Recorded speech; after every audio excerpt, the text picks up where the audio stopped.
Hey guys, hope you guys are doing pretty good tonight, or this morning, or whenever you're watching this video. Dark Visor here, another episode of Pixel Effect. This time, we're going to do a review on Dawn of the Monsters. I've been looking forward to this game for a while, so, I was lucky enough to be able to review it, so let's jump right into it. Dawn of the Monsters is a kaiju side-scrolling beat-em-up, pretty much, that drops you into the middle of pretty much just chaos. As soon as the game starts, it just drops you into it. It does teach you the ropes, but it kind of assumes you know how to play side-scrolling beat-em-ups, so it just drops you right into the middle of it. The game being developed by 13am Games and published by Wayforward should be an instant hit with any kaiju fan. The game's story is rather simple, actually, on the surface, but the kaiju have been attacking Earth. There are 4 warrior kaiju, 2 humans that somewhat semi-used kaijus. Won't spoil that too much, and then there are 2 regular kaijus. Again, no spoilers on them as well. To battle and protect the world. It does have a deeper plot that comes into the game kind of at the midway point, and it's kind of an interesting plot. Nothing that's just out of the ordinary, but it is pretty good. It's a pretty good story. The game's cutscenes are told through images of the characters. It's not animated so much, they do kind of move up and down, but it's just still images of the characters. There is voice acting, which is nice to hear in the game. The game covers over 5 chapters. Each is split into about 8 acts, except for chapter 5, it's split into 4. These acts consist of simple missions, basically, of stopping waves after waves of kaiju. As the game goes on, you'll face stronger versions of kaiju you fought in earlier stages. They'll get upgraded attacks. There's one kaiju at the start. He just is a basic, kind of a Godzilla type kaiju. Doesn't really do anything special. As the game goes on, he learns a fire attack and then like a aqua attack that can do pretty heavy damage to you late in the game. But this is, like I said, they will come against you. They get more aggressive as the game goes on, and the numbers will start to overwhelm you in some stages. But this is where your specials and rage attacks come into play. You gain extra attack power, you gain pushback, you'll gain armor to deal with the hordes of enemies if you use these correctly. And of course, like I said, late game you're going to need these abilities most definitely. Because the bosses they can do some damage. Each wave you clear as you progress gives you a level ranking in the letter format. B, A, S, and S plus the highest. With the better you do in a particular wave, the higher your grade. Make sure you do execution moves. I noticed those tend to boost your score the most. Sometimes you'll miss out on it because you do so much damage, you'll just outright kill the enemy kaiju. But definitely make sure you do execution moves. They will help you the most. And at the end, you'll get a tally of the stage from your overall rank throughout that stage.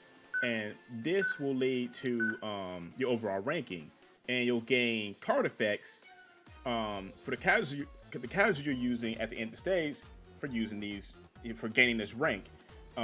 These can range from effects from gaining extra health from an execution move to speed boosts that actually stack on top of each other after you use a dash effect attack.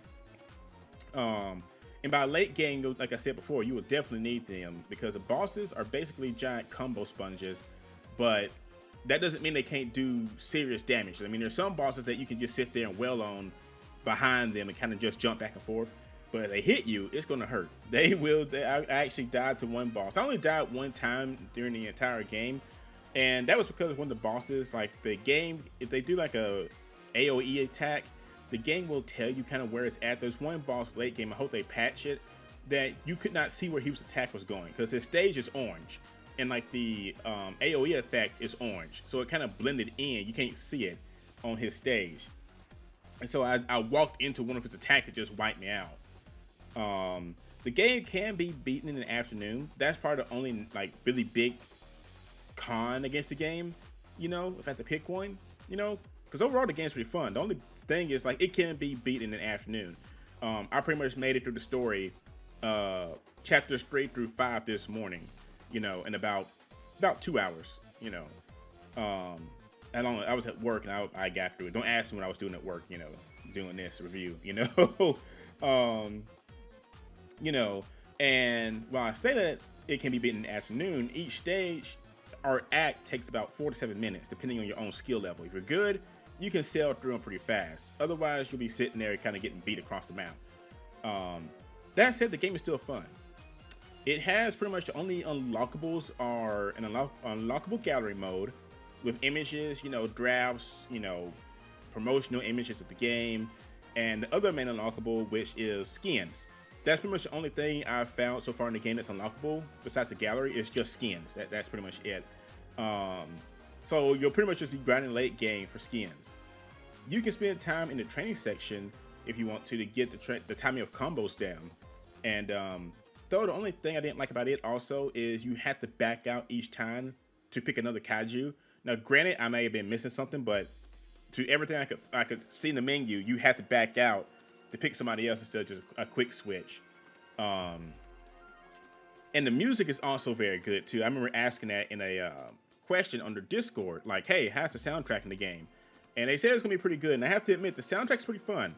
You know, nothing crazy, you know, but it is. They have some pretty good tracks in it. The bosses, you know, they have some pretty good tracks in it. And it's pretty good. It's a pretty good soundtrack. I won't say it's just like your ears are gonna just melt off, but it's pretty good to get through the game. But overall, the game is pretty fun, you know. And I definitely would say if you're a Kaiju fan or a side-scrolling fan of like beat 'em ups, like say Streets of Rage, you know, I'd give it a try.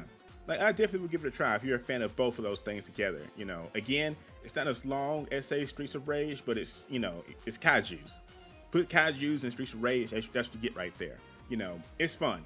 It's a fun game, and everything. So I'm thankful I got to review the game. There's not much else I can really say about it, actually. Like I said, it comes out tomorrow or Tuesday. You know, it'll be on all major platforms, and yeah, that's pretty much it. It is a good game, so go out there and try it out. You know, I give it a 4 out of 5. Actually, you know, like I said, the only big negative for me is just that it's short. You know, like I said, if they could patch out that one boss with his AOE effect, that'd be perfect. But the only downside to the game, like I said, that's it. It's just short. Like I said, you can beat it like I said, one sitting almost. Like you sit down and you can pretty much just rush through the levels. You know, the only thing you'll be grinding out, like I said, is you'll pretty much just be grinding out cards and everything like that in the game. That's the only thing you'll be grinding out. So, but yeah, so give it a look. You know, give it a try. Comes out tomorrow. Great game. You know, 13 AM Games did a great job on this. So yeah, give them a round of applause. It's a good game. It's a good game. So check it out, guys. And I will talk to you later. So enjoy the rest of the video. You know, it's gameplay and stuff here and there. So yeah, you know, give it a try. I think you'll like it.